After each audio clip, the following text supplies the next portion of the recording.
Hello viewers so na bon cham ni la pha tu ni la ni sim 18th all la December 2024 ni la at su na ngai ki taw hete tu ni hin thu so phoi ni sim masang ne kha ni seleng tu ka la cha video kin sem thei ta pon ana ke them to hotin mo na nyau cha cha ki nei ji video kin sem dom thei hin tu a pona ja thu so han je khom ki jing li hi ti chu ke so he tun lan schedule hi ale zani nisim 17 all December 2024 ni ho tu su ho India gam sung le Manipur gam sunga so pe ho to me hli ho bon ne cha cha ho nisim khom ki no te amma sa pen in heje Manipura road lumpy sem na ninga central government sum 777.61 crore sanction abole ti hi je hodin ja an se na di wa ai an government in 777.61 crore he Manipura Manipur Sangsak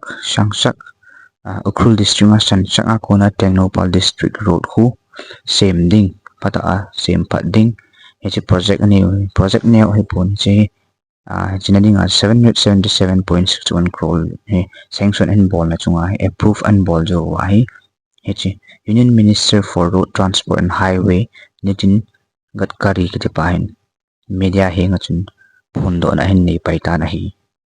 he project hong ti gon lo na pen ta cha hi a hele masanga epu modin na sejing bang Manipur he nasata ha ta he development lut sa ding ele gamlen ta alul gam thupi ta soing ati lung tu chu tu a he an bol pe he le lo me he project nga hong ki gon lo na pen ta chu epm ti a hi le he road capacity na sada improve polling tengle lumpy sulet na hoi ta sim hi tengle chun transportation ho hin gari ne ho hin mi hlam ho hin mi hau hin mohodinga a business line yong hoi thading do hai tila cheng som pai na cheng group cheng nga pa ya hoi ta azot na lung tup cho bol do thading a tin khana hai quality an semun hi cho kyo cho Halloween economic like social development jong nasata asu ha ding ti alung tu mo hi central government hitabanga sum crore sanction bol nahi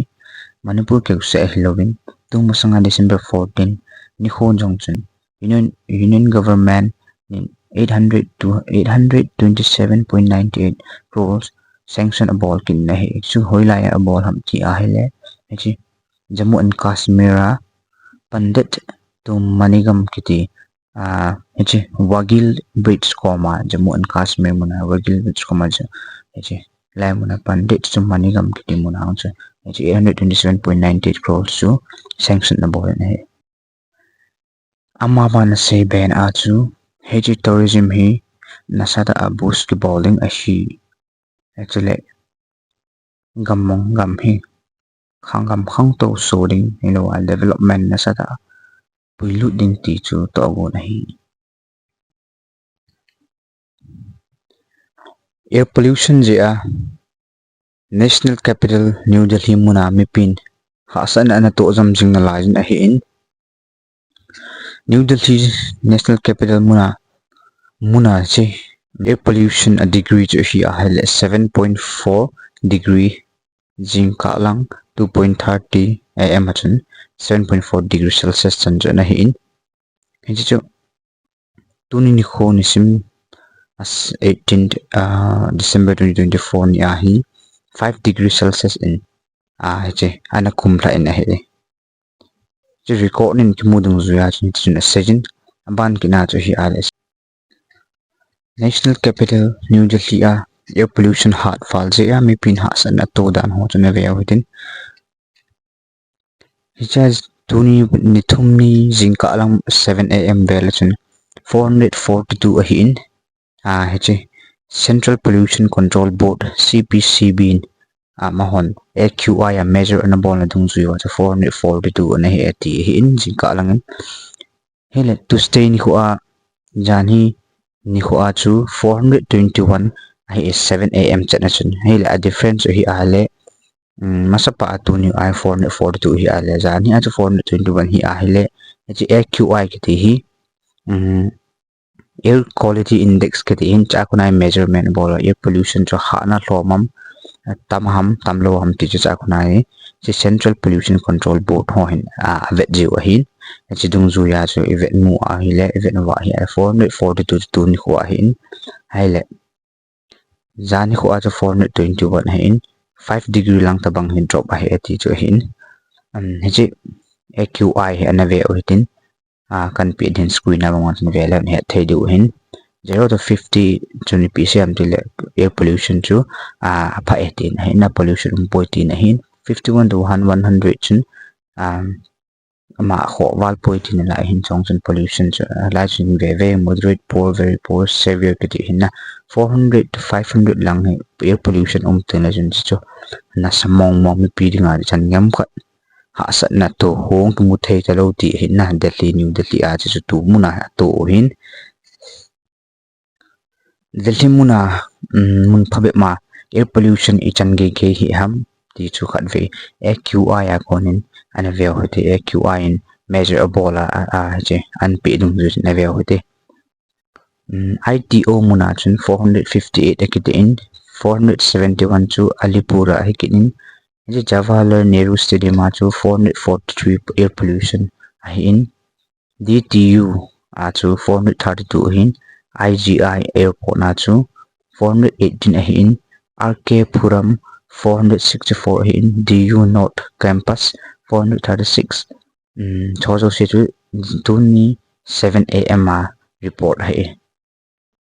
AQI akuna measurement hung ke AQI chu air quality index air pollution ten a measurement bol hi dan hi chidung zu ya chu record ho chu hi kolvom gol sang khat in jong bike na India gate visit bola hung ka hung a hin tunin hi chi pollution anas salain kho jong atu thei pon teng le hai jong ha seleu jing na hi nidang na festival pointin media achun na sei do na hi ama pa jun sei ben a chu hi chi air pollution control board la ding in government pan hin la loi le ti chu nge na nei na hi tun that 17 ya jani ko kokumi student wing 10 police officials down a village volunteer ho kitha jing lai je nuin amon lung thlai lo na he media ajun phone do na nei ki nuin maon a sein a chu thi thin en to a nunga chapang khat class 10 sim lai bib lesram prem kiti ma he class 10 jil lai bib hin nemai chen Kenya high school kiti a he le khasim a hin Hiji kokumi media coordinator pan sein a chu amin chu hile chungkham Vidyananda kitin apchi pa chun sein a chu hiji chapang nu lai stram fam kitinu chu police on a in muna thobal khono a resident chu hin hiji in muna chun ana capture un ama chu ana thau hi ti yong chu December 14 ni a til so hitan so thablen hi kokumi coordinator media coordinator pa chun na phong do na hi hijim kokumi student wing media coordinator pa chungkham Vidyananda asaina asai bekit na achu kurkiten etek ehin ki bol teng len miso sen he ewin kurkiten etek in ki bol ki teng lawin defense mai ke hol a defense ball di ji poi koi hiam defense ki ball di village volunteer ho bo win police ho hi po win ti chu hi ai le police ho hin tu chung hai pinga cha he ka volunteer so lo wa le ni hlam mi ho chunga te a khut hla ham mo he lunglet ni lo wa he le gal hang ke so wa le pinga attack hin ball jing ho ji ku ki terrorist ho he atha le ui ta ham ti yong chun hi che kokumi student wing media coordinator pa chun media henga chun ana pong do ke ta na hi K Meghachandra Singh K Meghachandra Singh President Manipur Pradesh Congress Committee in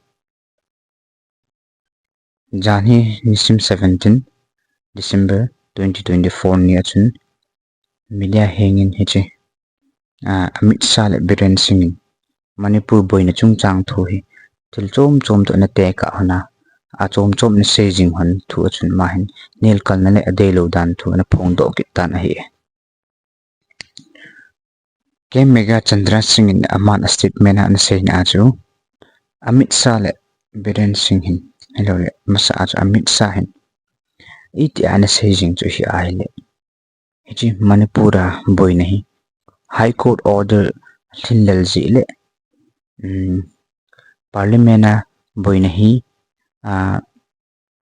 illegal immigrants hi tiang cho Parliament na se jing a hello wal phat se na se jing cho High Court order thinlal ji le hi illegal immigrants hat wal ji hi ti cho na se jing ke hin tun me le ku ki boy nahi ethnic issue hi tin ana se ki tan hi chom chom pha se na se jing ni hi e ti chu Meghachandra Singh no chun Amit Shah cho thimmo na chanin chi contradictory ti ki ti chu phat se chom chom ango e Manipura boy na chu moi boy na chung chang hi pha se na se chom chom anango ajin na he ti ang chu man media heng se do tan tun ji ke Meghachandra Singh Biren Singh asa ho na kit pa Biren Singh ana ho na kit na Biren Singh thimmo na chan na kit pa chu ave kit la han Biren Singh in masan ji intelligent failure ji hi bove ji Manipura boy na hi ten la law and order kitup lo ji hi anatin tun Vijay Divas celebration jadi maho ji le ho hetan tin hon heta phobna chini ho chun Biren in 15 months lang set na chi sa sunga chun na keman intelligence report khacha khamu kha poi khamu khanai poi